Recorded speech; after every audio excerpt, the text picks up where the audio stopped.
നമസ്കാരം. Raf talk ഫുട്ബോളിലേക്ക് അവർക്കും സ്വാഗതം. എന്താണ് ഈ സംഭവിക്കുന്നത്? കാസമിറോ ഇംഗ്ലീഷ് പ്രീമിയർ ലീഗിൽ വീണ്ടും പ്രകടനം നടത്തിയിട്ട് മാഞ്ചസ്റ്റർ യുണൈറ്റഡ് ആരാധകർ പോയ സീസണിൻ്റെ അവസാനത്തിൽ എല്ലാ കളികളിലും അവരുടെ ഗാലറികളിൽ വൺ മോർ ഇയർ കാസമിറോ എന്ന് ചാൻഡ് ചെയ്ത് നമ്മൾ കേട്ടതാണ്. അതേ കാസമിറോ MLS വന്നപ്പോൾ ഇന്റർ മയാമിക്ക് വേണ്ടി കളിക്കുമ്പോൾ എന്താണ് ഈ സംഭവിക്കുന്നത്? ഇന്നൊക്കെ നമ്മൾ ഒട്ടും കാണാൻ ആഗ്രഹിക്കാത്ത ചില രംഗങ്ങൾ, അദ്ദേഹം സബ്സ്റ്റിറ്റ്യൂട്ട് ചെയ്യപ്പെട്ട് നിരാശനായിട്ട് വന്നിരിക്കുന്ന ആ രംഗം ഒരിക്കലും മയാമിയിൽ നമ്മളിത് കാണേണ്ടി വരുമെന്ന് കരുതിയതല്ല. മയാമി ഏറ്റവും മോശമായിട്ടാണ് ഇപ്പോൾ കളിക്കുന്നത്. അവസാനം കളിച്ച 5 കളികളിൽ 4 പൊട്ടി. അത് കാസമിറോയുടെ പ്രശ്നം കൊണ്ട് മാത്രമാണ് എന്ന് പറയുന്നില്ല, പക്ഷേ കാസമിറോ അദ്ദേഹത്തിൻ്റെ നിലവാരത്തിൽ കളിക്കുന്നില്ല. കോച്ചിനെ ആദ്യം മാറ്റണം. ഇന്റർ മയാമിയുടെ ഒരു അവസ്ഥ അതാണ്. ഒരു പ്രോപ്പർ മാനേജർ വെക്കാതെ അവരെങ്ങനെ മുന്നോട്ട് പോകുന്നതാണ് ചോദ്യം. ഏതായാലും കാസമിറോയുടെ കാര്യത്തിലേക്ക് തന്നെ നമ്മൾ വന്നാൽ അദ്ദേഹത്തിൻ്റെ ഒരു പെർഫോമൻസ് ശരിക്കും പരിതാപകരമാണ്. ഇന്റർ മയാമിയിലേക്ക് എത്തിയിട്ട്, അതായത് MLS എത്തിയിട്ട് ഒരു കൃത്യമായി അദ്ദേഹത്തിന് പാസുകൾ ലക്ഷ്യത്തിലേക്ക് എത്തിക്കാൻ പറ്റുന്നില്ല.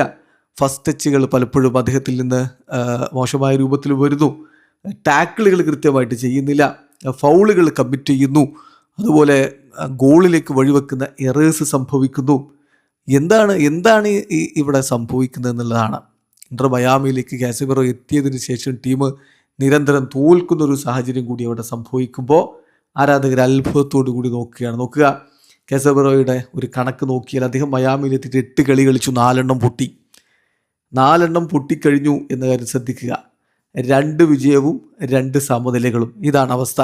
നേരത്തെ സെർജിയോ ബുസ്കറ്റ്സിനെ പോലുള്ളൊരു പിവോട്ട് അവിടെ ഉണ്ടായിരുന്നു, റിയൽ പിവോട്ട്. ഇപ്പോൾ അദ്ദേഹത്തിന് പകരം എന്ന രൂപത്തിൽ പലരും കണ്ടതാണ് കാസമിറോയെ. പക്ഷേ കാസമിറോയ്ക്ക് എന്തുകൊണ്ടോ അദ്ദേഹത്തിൻ്റെ മികവിലേക്ക് എത്താൻ പറ്റുന്നില്ല. ശരിയാകുമായിരിക്കും, കാരണം കാസമിറോ മുമ്പും ഇതുപോലെ മോശം രൂപത്തിലേക്ക് പോയിട്ട് മടക്കി വന്നിട്ടുള്ള ഒരാളാണ്. അദ്ദേഹം തിരികെ വരും എന്ന് തന്നെ പ്രതീക്ഷിക്കാം. നിലവിൽ പക്ഷേ ഇന്റർ മയാമിയുടെ പ്രശ്നങ്ങൾ വലുതാണ്. അത് കാസമിറോ മാത്രമല്ല, അവരുടെ ഗോൾ കീപ്പിങ്ങും ഡിഫൻസും ഒക്കെ പ്രശ്നമാകുന്ന ഒരു കാഴ്ചയാണ്. അതോടൊപ്പം തന്നെ മികച്ച ടാലൻ്റ് ഉള്ളൊരു സ്ക്വാഡാണ്. ആ സ്ക്വാഡിനെ നയിക്കാൻ ഈ മാനേജർ പോരാ എന്ന തോന്നലും കൂടിയുണ്ട്. വീഡിയോ അവസാനിക്കുന്ന ഫുട്ബോൾ ലോകത്തെ കൂടുതൽ വിശേഷങ്ങളുമായി റാഫ് ടോക്സ് വീണ്ടും എത്താം.